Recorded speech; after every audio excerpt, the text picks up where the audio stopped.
Welcome to Africa Farming. My name as always is Samuel Baraza.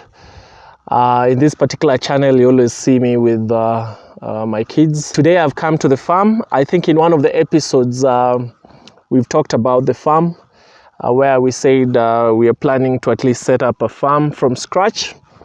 And today I'll just be talking about one or two things with regards to that. I came here today, as you can see, I'm on my motorbike. This is my means of transport normally whenever I want to come to the farm because it's kind of affordable and I think I love it. And I love also the ride. It kind of eases your mind. It's a stress reliever in its own way. There are a number of reasons as to why we decided to get this farm. Part of the reason was, you remember when we set up the backyard poultry house, that was a small space if we wanted to do a lot of chicken. And Dylan actually has a lot of passion in chicken rearing, rabbit rearing and all that. And he wants to kind of have as many as possible. And we thought maybe having just a backyard poultry house won't be it.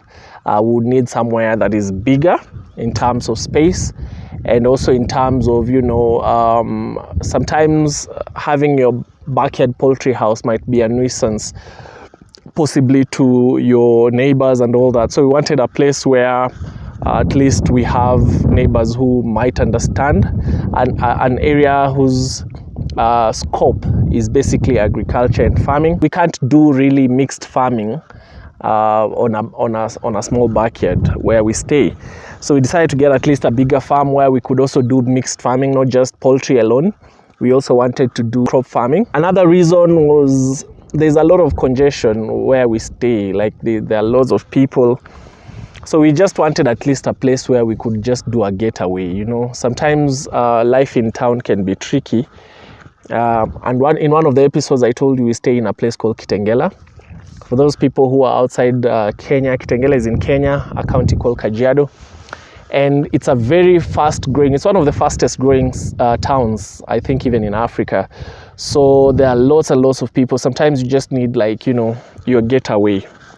So that is also another reason why we decided to get the farm. Also for the kids at least to have, traditional setup, the way we were brought up and all that, because you cannot teach that in town. Another reason is you realize with population growth, most people kind of compromise the quality of food that they produce. And when you live in town, you always buy food. So for us, the most important thing that we look at every day is the quality and a healthometer. We love eating organic. We don't want things that are already contaminated or, for lack of a better word, basically processed. We don't like processed at all. And also with age catching up, sometimes you just need to start eating healthy. And that is also one of the reasons why, at least when you do your own farming, you are sure that whatever it is that you eat is organic and healthy. And the reason why we bought farm in Kajiado is that Kajiado is kind of closer to where we stay. We stay in Kitengela. So Kajiado town is basically like around 50 kilometers from Kitengela town. As I told you earlier, we come from a place called Kitale, which is around more than 400 kilometers away. So getting a farm, our initial idea was getting a farm there, but we just thought in terms of practicality, the number of times we go to Kitale is actually countable. So we thought if you're to really set up a farm, then it means you'll have a back and forth kind of, travel. And it might be exhausting. To say the least. So we decided Kajiado would be better because it's just like 50 kilometers away. As you can see, I've just come here with the motorbike. I didn't have to drive all the way. If it was in Kitale, either I would have to, it would be actually, the logistics are just crazy. This neighborhood basically is predominantly Maasai. And for those people who don't know Maasai are actually friendly people. Getting land from them, as long as you don't interfere with whatever it is that they're doing, you guys can coexist very well. And then I think development wise, there's an electric line that is actually passing through, going to one of those hills there. I remember I was told there's a 5-star hotel up in the hills. I'll be able to take you to that particular place some other day. And then the accessibility to this place is good, like the roads are done well. And this is where county leadership matters. If you choose good leaders, they'll actually ensure that your roads are good. Accessibility to this area is very good, like the roads are perfect. And I've heard there's a World Bank project here that they're gonna tarmac the road from Kajiado town to the farm. So it's kind of fortunate for us to have gotten a farm here, because that is what I heard from the neighbors, that the road that we're using here is in the plan to be tarmacked. So I hope that is true. And even if it's not, the current road that is there still is very good. Like whether rains come or whatever, it will actually be very sustainable for us.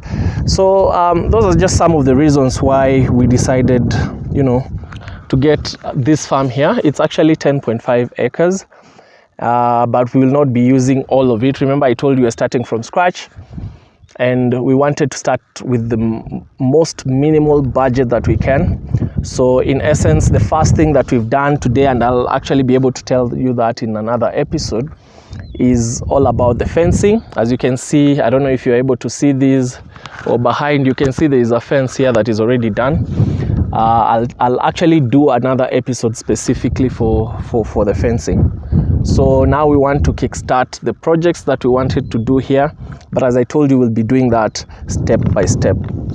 So for those people who've been asking why we decided to get a farm in Kajiado and not where we come from, those are some of the reasons why we did that. It's closer to where we stay, and it's actually less hassle. And generally, farm life is good, especially as a getaway for the kids, so that they don't get tired. If you decide to go to like 400 kilometers away and then you come back, that is 800 kilometers in a weekend.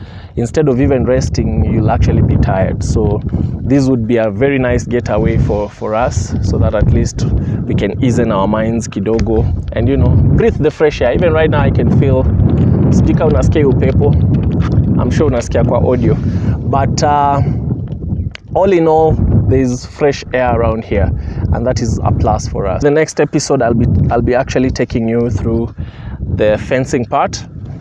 Then from fencing, I will also do the farm design, basically how we've designed the whole farm to be. So until next time, changamka na ukulima.